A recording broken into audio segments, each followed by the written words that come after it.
बाबा ये सब तो ठीक है, लेकिन कसाई के यहाँ तो कुशलता और धर्मात्मा के वहां धार पड़ती है। जो लुच्चे लुफंगे बदमाश बेईमान चोर कपटी हैं, उनके तो देश परदेश में पैसे जमा पड़े और अच्छे आदमी बेचारे परेशान हैं, एक मोहताज है। बाबा आजकल कलयुग है।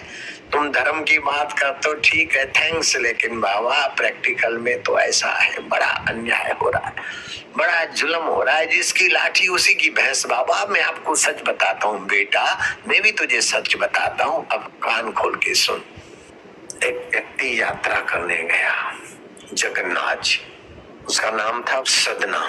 पैदल का जमाना था। संध्या को गांव में चौराहे पर आकर अतिथि बैठते कि है कोई प्रभु का प्यारा कि हमें आतिथ्य दे, लोग उन्हें ले जाते अपने घर।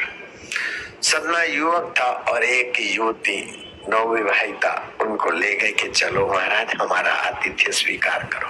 भोजन भजन आराम से हुआ। रात्रि के 12 बजने का समय हुआ। उसका पति सोया था, वो स्वयं आई सदना के घाट पर, सदना को जगाया कि यात्री तेरा सौंदर्य ने मुझे तेरे से बस दिल लगा दिया है। वो मेरा आदमी जो है ना, मेरी उम्र देखो, तू 24-25 का, मैं 22-23 की, वो 32-33 का बुढ़ा। तेरा मेरा जोड़ा भगवान ने मिलाया, आओ मुझे अपनी भुजाओं मिलो। बोले बहन ये क्या? अरे ऐसे पागलपन की बात मत कर, मैं तेरी तू मेरा, हो गया गंधर्व विवाह, जिसे लव मैरिज कहते हैं। बोले नहीं नहीं मुझे डर लगता है। मैं तेरा डर अभी दूर करती हूँ। गई और पति की तलवार निकाल के सोए हुए पति का धड़ से सिर अलग, रंगी हुई खून में चांदनी की रात में, देख तेरा भाई में काट के आ गई, अब तो मुझे स्वीकार कर ले। अरे बोले चंडी का हे दुष्टा, अपने पति की हत्या करने वाली तू मेरे को ऐसा पाप में भर दी। मैं तो सदना यात्रा करने जा रहा हूँ जगन्नाथ जी। बहुत कुछ उसने नखरे किए, लेकिन इसने कहा ये नहीं तो दुष्ट है। बोले स्त्री काम में आती है तो उसे संतुष्टि नहीं होती तो काम क्रोध के रूप में बदलता है। अप्सरा ने भी अर्जुन को श्राप दे दिया, मैं श्राप नहीं दे सकती हूँ लेकिन तेरा सर्वनाश कर दूंगी। देख मुझे सताओ नहीं, सदना मैं तुम्हारे बिना नहीं रहूंगी। बोले दूर हट दुष्टा। बच्चा ब्लाउज फाड़ दिया और हल्ला किया।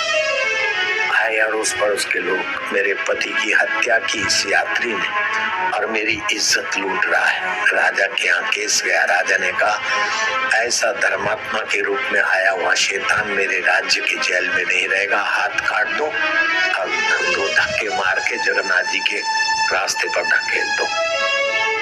अब निर्दोष था, झूठे तो देखो मौज कर रहे हैं घर में और अच्छे सताए जाते हैं, दिखता है। लेकिन वेट प्लीज, जरा रुको, खबरें अभी है और है इस ब्रेक के बाद। सदना को पैदल यात्रा करते करते कुछ दिन बीते। एक रात्रि को सदना का हृदय द्रवीभूत हो गया कि हे जगन्नाथ, तू जगत का स्वामी, बोलो का भगवान। पैरों में कांटे चुभे हैं, हाथ कटे हुए हैं, कांटे भी नहीं निकाल सकता हूँ, मुझे तेरा दर्शन करना है। तू कुछ भी कर सकता है, मेरे लिए एक डोली भेज दे, तू समर्थ है। प्रार्थना करते करते फिर उसी प्रार्थना को दोहराए और शांत हो जाए। ऐसे 9 बार दोहराई हुई प्रार्थना विश्वास के साथ अवश्यमेव फलती है, अवश्यमेव। राजा प्रताप रुद्र को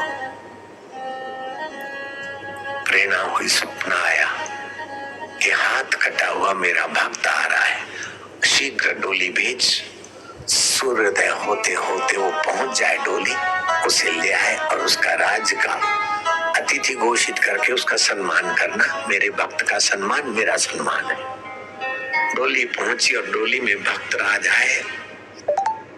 जगन्नाथ मंदिर में सब बाहर से दर्शन करें, लेकिन ये स्टेट गेस्ट साहब जब स्टेट गेस्ट होकर अंदर मंदिर तक पहुंचे तो उनका हृदय भर आया कि कल की प्रार्थना आज सुबह तुमने साकार कर दी, तो तुम उस समय कहाँ गए थे? जो उल्टा मुझे सता रही थी और मैं फिसलाने में अपने धर्म पे था और उसने मेरे साथ इतना अत्याचार किया और मेरे हाथ कट गए। जगन्नाथ तुम कहाँ गए थे? भाव से भर गए थे। इतने में जगत के नाथ अंतरात्मा भी तो है, वहां भी है। ध्यानस्थ हो गए और अगले जन्म की रेल चल पड़ी। मैं एक तपस्वी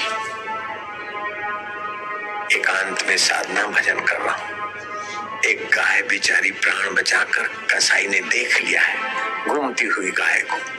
कसाई गाय की हत्या करने के लिए गाय को पकड़ने गया। गाय ने जान बचाकर दौड़ लगाई। कसाई ने आवाज मारा, अरे तपस्वी, ऐ ब्राह्मण, गाय को जरा पकड़ना।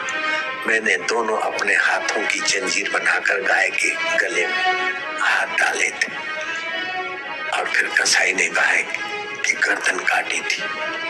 वही मेरे हाथ उसी गाय ने कटाए, वो उल्टा होकर दिखी।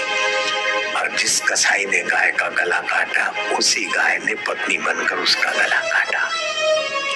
और जिसने गला कटवाने में अपने हाथों का उपयोग किया, उसी के हाथ कटे। जगन्नाथ, आपके संसार में अन्याय नहीं है, देर नहीं है, सवेर नहीं है। जो कुछ है कर्म करता उसका फल आज मिले, 10 दिन के बाद मिले, 10 साल के बाद मिले, 10 जन्म के बाद मिले, मिलता है। आप ईश्वर की तरफ चलते हो, ईमानदारी से आप ज्ञान दान करते, भक्ति दान करते, धर्म दान करते, तो उसका फल अनंत गुना होकर दाता की सेवा में लग ही जाता है। आप इच्छा न करो तो भी पाप का फल भुगतना पड़ता है, ऐसे पुण्य का फल